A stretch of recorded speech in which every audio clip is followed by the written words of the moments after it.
Fire Emblem Three Houses, released for Nintendo Switch in 2019.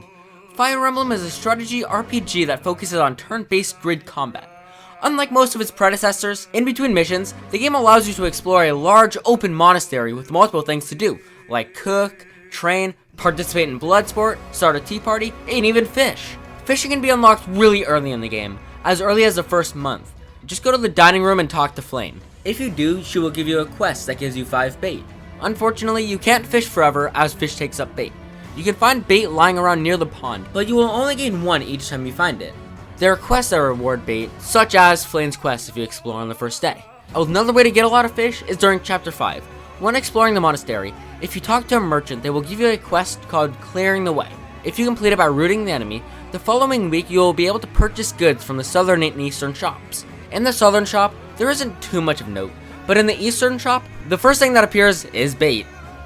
You can purchase up to 40 bait total per month, and you'll have to wait for the next month to purchase more. Or you can just use a month glitch and have unlimited time to buy bait. In total, there are 6 types of bait: insect larva, pond snail, earthworm, blowfly, herring bait, all of which can be bought, and bait that is found at specific points during the game, being the tournament bait, which is found during fishing tournaments, and flames bait, which is found week 1.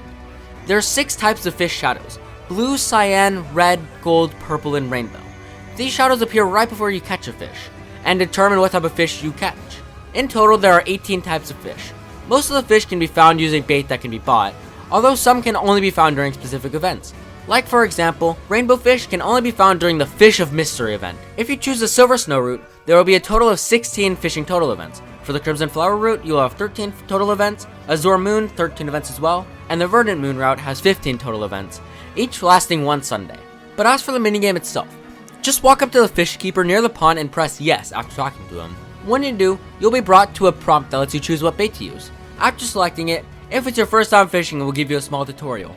If not, then you'll be brought to a screen that shows Byleth fishing in a pond. Nothing will happen for a second until a prompt that says A flashes on screen. Once it does, click A and you'll be brought to part 2. A transparent ring-shaped prompt will appear on the screen with a purple segment in the middle of it. Another purple ring will come down towards the center. If you time an A press around when it hits the purple segment, the faster the fish's enemy will deplete. If you hit it in the middle enough times, the fish's energy will fully deplete. Both Byleth and the fish have energy. If your energy decreases to 0, you will fail to catch the fish and will have to repeat the process. If the fish's energy goes down to 0, you will successfully catch it. The better the fish, the more professor experience you will gain, although it's not much, only like 10 to 20 on average. Fish only have a little bit of use. Most fish can be sold for varying amounts of gold at shops, used to complete quests, make food with other students to improve friendship and give a small stat buff to your units, and definitely, the most important thing fish can do, as long as you have the Cinder Shadows DLC, you can feed the cats. The best thing in any video game. But that's pretty much it. So thank you for watching.